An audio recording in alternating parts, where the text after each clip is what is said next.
Hello guys, my name is Deepak Munda. Deepak knowledge video channel में आपका स्वागत है।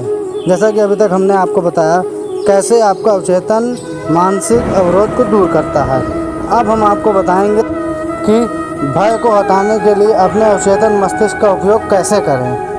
पर अगर अभी तक आप लोगों ने अगर सब्सक्राइब नहीं किया तो सब्सक्राइब कर लीजिए और घंटे की बेल आइकन को दबा दीजिए ताकि हमारे नए वीडियो का नोटिफिकेशन आप तक पहुंच जाए। तो शुरू करते हैं। भय को हटाने के लिए अपने अवचेतन मस्तिष्क का उपयोग कैसे करें। एक छात्र ने मुझे बताया कि उसे एक भोज में बोलने के लिए बुलाया गया था। उसने कहा कि वह हजारों लोगों के सामने भाषण देने मात्र के विचार से घबरा गया। उसने अपने भय पर इस प्रकार से काबू पाया, कई रातों तक वह एक आराम कुर्सी पर बैठता और स्वयं को धीरे धीरे शांतिपूर्व और सकारात्मकता सोच के साथ निम्नलिखित बातें कहता। मैं इस डर पर काबू पाने वाला हूँ, अब मैं इस पर जीत पा रहा हूँ। मेरा भाषण संतुलित और आत्मविश्वास से भरा हुआ है। मैं निश्चित और आराम से हूँ। उसने मस्तिष्क निश्चित नियम का संचालन करते हुए अपने भय पर काबू पाया। अवचेतन मस्तिष्क सुझावों के लिए उत्तरदायी है और सुझाव इसे नियंत्रित करता है। जब आप अपने मस्तिष्क को स्थिर और शिथिल करते हैं तो आपके चेतन मस्तिष्क के विचार अवचेतन में गहराई से रसाकर्षण ऑस्मोसिस की प्रक्रिया की तरह बैठ जाते हैं, जिन्हें द्रव में से एक छिद्रित झिल्ली अलग करती है। उसमें वे आपस में घुल मिल जाते हैं। जैसे ही सकारात्मक बीज अथवा विचार अवचेतन के क्षेत्र में प्रवेश करते हैं, वे अपनी ही तरह विकसित होते हैं और तब आप संतुलित, निर्मल और शांत हो जाते हैं। इनके प्रकार निम्न हैं। भय से आज़ादी पाने के उपाय निम्न हैं। पहला, उन चीज़ों को करें जिन्हें करने से आपको भय लगता है और मृत्यु का भय सत्य है। स्वयं को दृढ़ता और विश्वास से कहें, मैं इस पर विजय पाने जा रहा हूँ, तब ऐसा ही होगा। दूसरा, भय आपके मस्तिष्क का नकारात्मक विचार है। इसमें रचनात्मक विचार भरें। यह भय ने लाखों की जान ली है। आत्मविश्वास भय से बड़ा है। ईश्वर में आस्था और अच्छाई से ज़्यादा शक्तिशाली कुछ भी नहीं है। तीसरा, भय मनुष्य का सबसे बड़ा शत्रु है। यह सफलता, बीमारी और खराब मानवीय रिश्तों के पीछे है।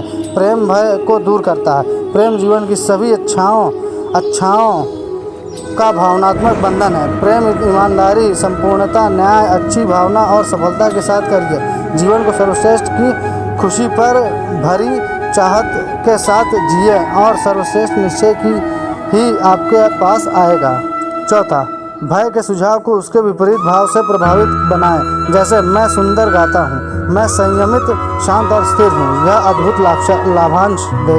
पांचवा, मौखिक और लिखित परीक्षा के समय भूलने की बीमारी के लिए भय है, अथवा आप अपने दोस्त को अपनी परीक्षा में अद्भुत सफलता के लिए बधाई देने की कल्पना कर सकते हैं। इसे बनाए रखें तो आप अवश्य जीतेंगे। छठा, यदि आप नदी को पार करने के लिए तैरने से डरते हैं तो अपनी कल्पना में इसे आज़ादी और खुशी के साथ कीजिए। अपने को पानी के अंदर जाने की कल्पना कीजिए, उसकी ठंडक और ताल के आर पार तैरने के रोमांच को महसूस करें। इसे सजीव बनाएं। सातवां, यदि आपको बंद जगह जैसे लिफ्ट, व्याख्यान हॉल इत्यादि से डर लगता है, तब मानसिक रूप से लिफ्ट के सभी पुर्जों और कार्यों को आशीर्वाद देते हुए चढ़ें। आठवां, आप दो प्रकार के भय के साथ पैदा हुए थे, गिरने का भय और शोर का भय। जो अन्य सभी भय अर्जित किए गए थे, उनसे छुटकारा पा ले। नवा, साधारण डर अच्छा होता है, असाधारण डर बहुत खराब और विनाशकारी भी। हमेशा डर से घिरे रहना, ऐसे विचार असाधारण डर, जुनून और जटिलता में परिवर्तित हो जाते हैं। लगातार किसी का डर आतंक और दहशत का कारण बनता है। 10वां, जब आपको ज्ञान होता है कि आपके अवचेतन मस्तिष्क की शक्ति स्थितियों को बदलकर आपकी दिली इच्छा को पूरा कर सकती है, तो आप असामान्य भय को दूर कर सकते हैं। यह प्रेम है जो डर को भगाता है। 11, यदि आप असफलता से डरते हैं तो अपना ध्यान सफलता पर दीजिए। यदि आपको बीमारी से डर लगता है तो उत्तम स्वास्थ्य का विचार कीजिए।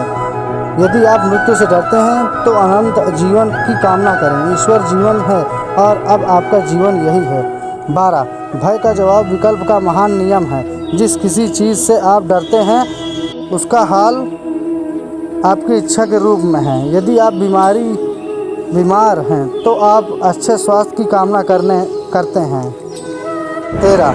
जिन चीज़ों से आप डरते हैं वास्तव में उनका कोई अस्तित्व नहीं है, वे केवल आपके मस्तिष्क के विचारों में हैं। विचार रचनात्मक होते हैं, इसलिए जॉब ने कहा था, जिनसे मैं डरता था वही हुआ। अच्छा सोचें तो अच्छा ही होगा। 14. अपने डर की ओर देखें, उन्हें कारण की रोशनी में देखें, अपने डर पर हंसना सीखें, यह सबसे उत्तम दवा है। 15. आपको अपने विचारों के अलावा अन्य कुछ भी विचलित नहीं कर सकता।